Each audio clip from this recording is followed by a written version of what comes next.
Bon les gars, soirée de Noël. Vas-y, chante. Jingle bell, jingle bell, jingle all the way. Far and far, this is the one and no one's softest day. Donc cette voie, c'est la Soledad Lettenbauer en face nord-ouest de la Civetta. C'est le premier sesto grado de l'histoire. C'est une voie marquante de l'histoire de l'alpinisme parce que elle est directe, c'est une directissime.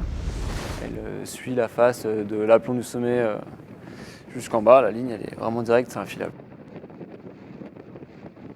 Au début, on a eu pas mal de doutes déjà en arrivant tout simplement à la ville en bas, quand on a vu la paroi qui était givrée sur les 200 derniers mètres. Tout se passe bien, si ce n'est que il neige. C'est déjà un petit bémol quand même. Alors que déjà, il y en a de la neige. C'est pas ce qui Oui, voilà, manquait, c'est ça. quoi, vraiment. Si on additionne le terme hivernal, déjà de la neige, plus de la neige, Plus du grésil, enfin la paroi gelée tout en haut là. c'est ça. On s'attend au pire. C'est sûrement toujours un peu prétentieux de partir dans un massif qu'on ne connaît pas à l'hiver. Après, ça fait aussi partie de l'aventure qu'on recherche, de se mettre justement un peu en défaut là-dessus, savoir comment on va réagir sur le terrain. Ça, c'est intéressant. Du très raide, hein, du très dur, quoi. Sur le granit, on trouve plus des fissures franches et on suit vraiment des lignes de fissures qui nous permettent de se protéger quand même plus facilement. Alors que là, on est tombé vraiment sur des cheminées, des fissures larges où on ne pouvait pas mettre de freine, où il y avait des grandes sections engagées sans pouvoir se protéger, avec aussi des portions de dalles.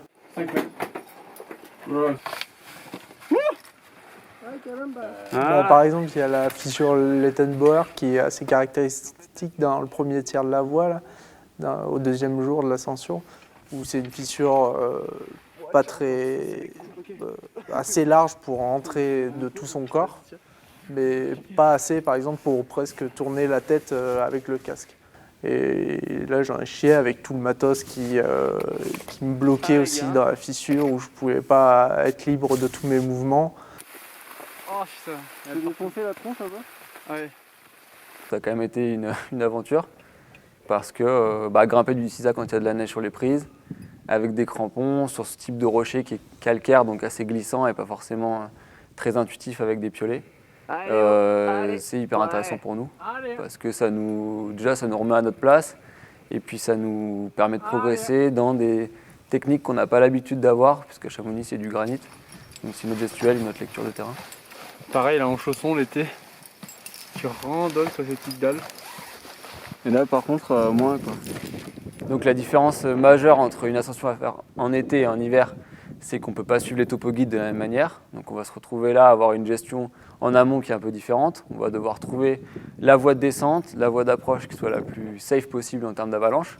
Et effectivement, ce n'est pas forcément les cotations qui peuvent être les meilleurs indicateurs. Ça dépend vraiment du style. En l'occurrence, si c'est des dalles ou des cheminées lisses, ça va être beaucoup plus compliqué à grimper en crampons. Et c'est Max qui grimpe encore pour aller trouver ce bivouac là, ce joli cube, notre maison. C'est là ? Ouais, par contre le bivouac, on croyait 4 étoiles, genre une énorme niche, en fait C'est une mauvaise auberge. ça va être demi-assis. Ouais, après on n'est pas trop mal. Non. Alors, Max, il dort sur le champignon, parce qu'il adore ça. Et donc allongé. Et après, les deux là, les jambes là, le bassin là, et la tête ici là, sur la paroi. C'est pas mal, non ? Troisième jour. On commence de nuit pour essayer d'avoir un peu plus d'avance par rapport à hier, vu ce qui nous attend. On n'est pas arrivé. C'est assez complexe, il y a pas mal de neige. Le cheminement est pas évident. C'est ce qui nous motive à aller en hiver, effectivement, dans des massifs calcaires comme ça, d'arriver à trouver le meilleur compromis entre suivre une ligne, qui est celle indiquée par les topos, et trouver le meilleur itinéraire en fonction des conditions du moment.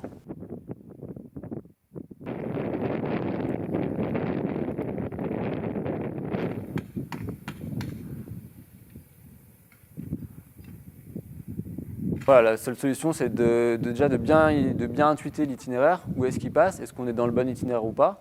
Est-ce que c'est plus facile de sortir un peu de la voie et de trouver un itinéraire qui sera plus sec, par exemple, où il y aura moins de neige? Et puis après, décider que le grimpeur de tête décide de s'engager lui-même dans la longueur au mieux.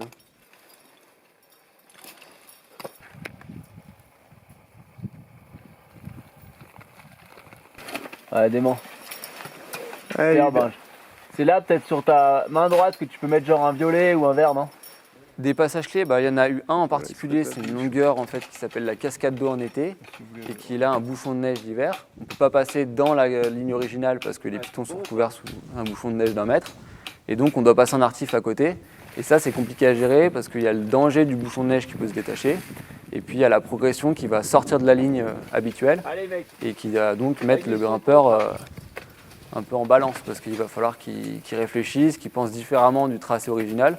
Et qui s'adapte avec cet imprévu de la voie, le bouchon de neige par exemple. Ça pour nous ça a été une question. Allez Hubert, Allez, décale à gauche. dément. Ouais, c'est solide ça. Fais gaffe hein, Binge avec le champignon de gauche. Ouais, essaye de même pas mettre ta main, si c'est possible. Hein. Tu dois même pas le toucher quoi. Ok. Donc là on voit bien quand même que si le champignon est déstabilisé, c'est pas cool pour moi, non? Là, celui-là, là, Oui, voilà, celui-là. Ici ouais, ça, là. truc, Truc d'une tonne là. cette grosse meringue. Ouais. Et il y a son copain au-dessus, non? Ah, en plus il y a la petite sœur là-haut, ouais. Non, je suis bien content qu'il fasse relais et qu'on se barre, ouais.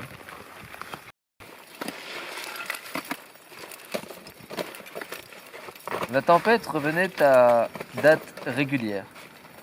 À l'échelle de l'enfant, elle était millénaire. Des rafales anthropiques ayant frôlé l'Afrique, le canal de Suez et le golfe Persique. On se dit la dinde au marron ça sent bon à la maison mais en fait elle sera lyophilisée dans le ziploc et puis ce sera bien pour le 24 au soir dans la face, ouais, pour le dernier bivouac avant le sommet. On essaye de prévoir un maximum de choses à l'avance avec les renseignements qu'on peut trouver à droite, à gauche, mais on peut pas tout prévoir non plus. Joyeux Noël, hein.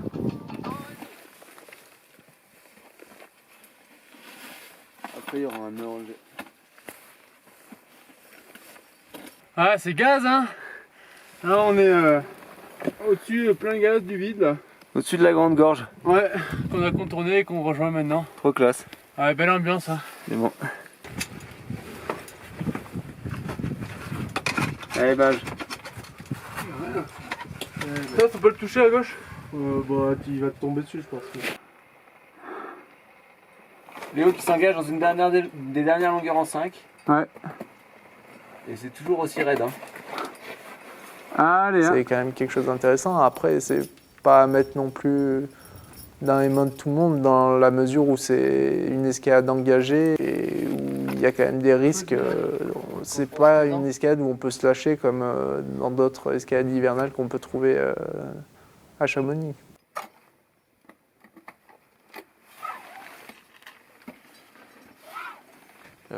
C'est une voie qui fait sortir un peu de sa zone de confort parce qu'on est souvent dans des cheminées, donc pas forcément l'habitude de grimper ça, en tout cas en hiver avec des crampons. Et c'est une voie très intéressante parce que, outre le point de vue historique, la ligne est belle, vu qu'elle est directe, vu que c'est donc une directissime de cette face. Et puis aussi un rocher qui, même s'il demande à être un peu testé, est parfois très bon et très agréable à grimper. Allez, gars. Allez.